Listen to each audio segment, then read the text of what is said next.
종합제 TV 시청자 여러분 안녕하십니까? 2018년 10월 31일 가을의 만추로 넘어가는 그리고 10월의 마지막 날입니다. 10월 31일 오후 5시를 넘어섰습니다. 문재인 대통령의 여러 가지 실정 중에서 역사에 크게 기록될 것이 탈원전 정책이죠.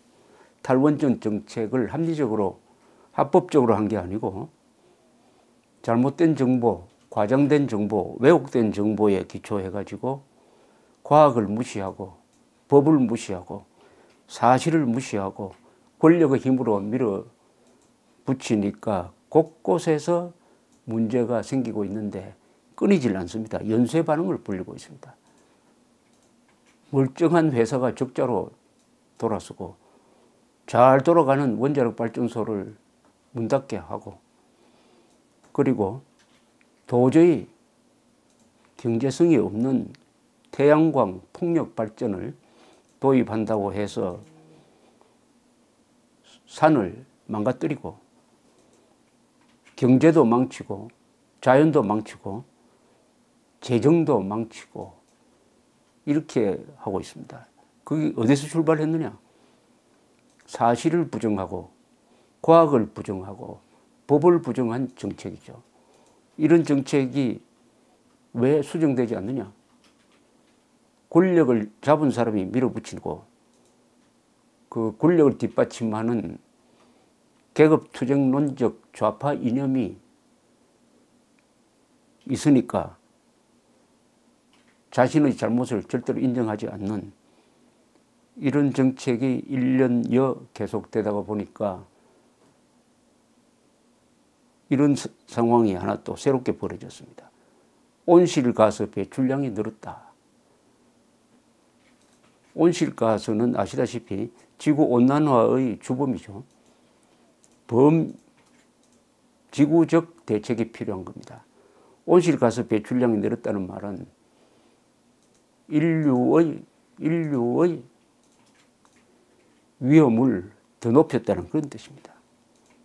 단순히 국가의 범위를 넘어서 반인도적 행위를 하고 있다 이런 뜻이죠. 국회 산업통상자원중소벤처기업위원회 이름 깁니다. 요새 우리나라 조직 이름이 계속 길어집니다. 조직원 구성원들의 요구사항을 다 받다가 보니까 막 길어집니다. 줄여야죠. 자유한국당 이철규 의원에 따르면은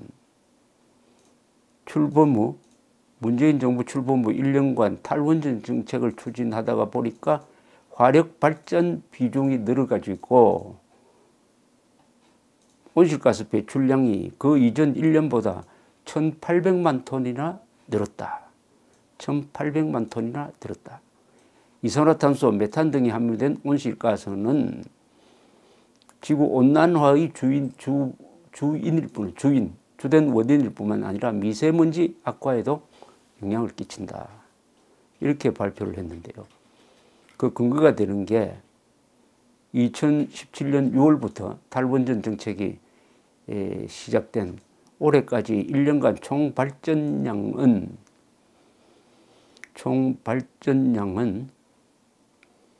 53만 9,336 기가와트 H로서 탄소 배출량은 2억 4,732만 톤이었다고 합니다. 이 수치는 2016년 6월부터 2017년 5월까지 원자력 발전이 정상적으로 돌아가고 있을 때의 온실가스 배출량보다도 7.9%가 늘었다. 온실가스 배출량이 발전량 증가분이 3.3%인데 그 2배 넘게 7.9%가 늘어난 이유는 석탄 및 액화천연가스 그리고 기름 등을 사용한 화력발전 비중이 늘었기 때문이다. 현 정부 출범 전에 1년간 화력발전 비중은 66.5%였는데 1년 후에는 70.8%로 늘었다. 반면에 원자력은 28%에서 그 비중이 23%로 줄었다. 이것은 다 예측했던 것이고 이게 수치로 나온 겁니다. 원자력 발전은 한국에서는 세계에서 가장 안전하고 가장 깨끗합니다.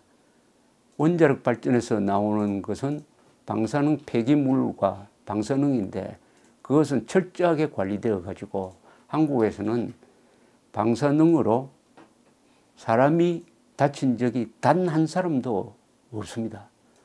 그리고 원자력 발전소는 부지가 그렇게 넓게 잡히지 않습니다. 매연도 나오지 않습니다. 어마어마한 석탄이나 기름 탱크도 필요 없습니다. 그러니까 대기 오염의 요인이 거의 없다고 보면 됩니다. 다만 냉각수를 많이 쓰죠. 냉각수. 바다에 일정한 영향을 주는 것 뿐입니다. 그런데 원자력 발전을 줄이면은 기름, 석탄, 가스를 많이 써야 되고 여기서 이산화탄소, 메탄가스가 많이 나오게 되고 이게 온실가스를 증가시킨다. 1,800만 톤이나 증가되었다. 이것은 그만큼 환경오염을 심하게 하고 있다는 뜻이죠. 그런데 당연히 이런 문제를 지적하고 나와야 할 환경단체들이 좌파적 이념을 갖고 있으니까 침묵하고 있습니다. 탈원전과 함께 한국에서는 환경단체가 집단 자살한 것이나 마찬가지입니다. 목소리를 높이는 환경단체 보셨어요? 원전을 줄이면은 대기 오염이 증가한다. 온실가스가 증가한다. 안 된다. 왜 깨끗한 원자력 발전소를 줄이고 더러운 화력 발전소를 더 돌리느냐 이렇게 시위하는 사람 보셨습니까? 없었다면은 한국의 환경운동단체는 이념단체란 뜻입니다. 이념단체. 자신의 이념에 맞는 사람, 자신의 이념과 맞는 사람이 추진하는 정책은 무조건 박수를 보내고 4대강으로 이명박 대통령이 환경을 복원시켰는데도 그것을 환경 파괴라고 몰아붙이고 이념단체지 환경단체가 아니죠. 비건 예로 2014년에서 16년 사이 이화여대가 북아현동에 있는 도심 숲 약 3만 평방미터를 밀어버리고 청그루가 없는 나무를 자르고 거기에 기숙사를 지을 때 한국의 환경단체들 다 침묵했습니다. 그것을 추진한 뒷받침한 박원순 서대문 구청장 그리고 당시에 이화여대 집행부가 자기들 편이다라고 생각하니까 도심 숲 3만 평방미터가 날아가는데도 침묵한 환경단체입니다. 오늘 조선일보 사설 제목 흥미롭습니다.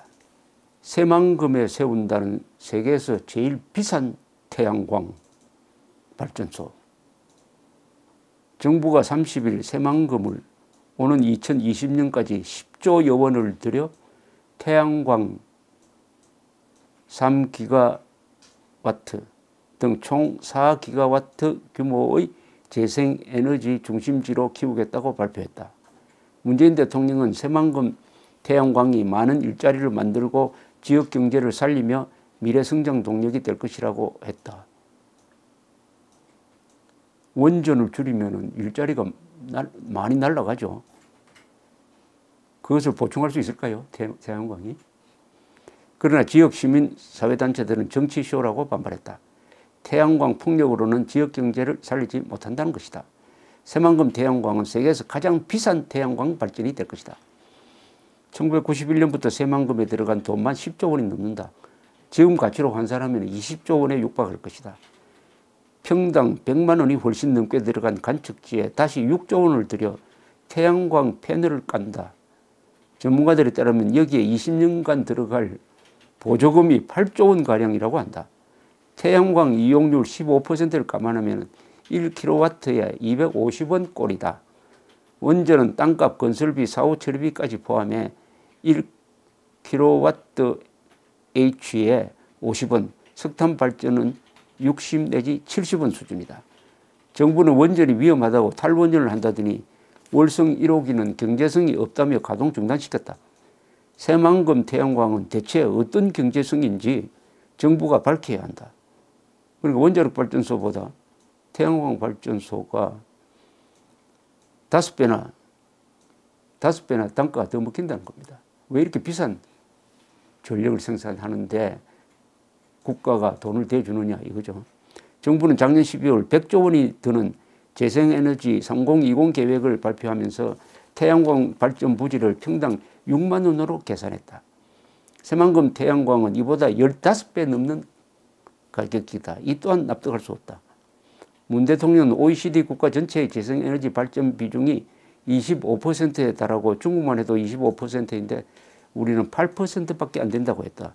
당연히 우리도 재생에너지를 점차 늘려 다양한 전력원을 확보할 필요가 있다. 그러나 OECD 회원국 상당수가 재생에너지에서 수력발전이 차지하는 비중이 50 내지 98%에 이른다. 중국 역시 수력을 빼면은 태양광 풍력발전 비중이 5% 수준이다. 이런 사실을 다 빼고 말하면 진실을 덮는 것이다. 덴마크는 1970년대 오일 쇼크 이후 40년간 풍력 기술을 키워왔다. 북해에는 뛰어난 바람 자원이 있었기 때문이다. 지금은 풍력 발전이 40%를 넘는다. 우리는 바람도 햇빛도 약하다. 대신 두뇌가 있다. 1958년 원자력법을 제정한 이래 60년간 선진 기술을 배우고 우리 기술을 개발해 지금은 우리 원전 기술이 세계 최고 수준이 되었다. 덴마크 풍력 발전 전체는 1.4 기가와트 용량을 가진 신고리 3호기 원전 하나만 있으면 충당할 수 있다. 이런 원전을 두고 세계에서 제일 비싼 태양광 발전을 한다고 한다. 나라가 정상이 아니다. 나라가 정상이 아니라는 것은 이건 좀 과장이고요. 대통령이 정상이 아니다 해야죠. 대통령이 정상 아니다. 왜냐? 과학을 부정하니까요. 권력을 가지고 과학에 도전하면은 과학이 손을 듭니까? 1 더하기 1은 2가 아니고 1 더하기 1은 4라고 우기면은 수학 공식이 바뀔 수가 있습니까? 새만금에 세운다는 세계에서 제일 비싼 태양광. 나라가 정상이 아니다가 아니라 대통령이 정상이 아니다. 환경단체가 정상이 아니다. 이렇게 정리하는 게 옳습니다. 감사합니다.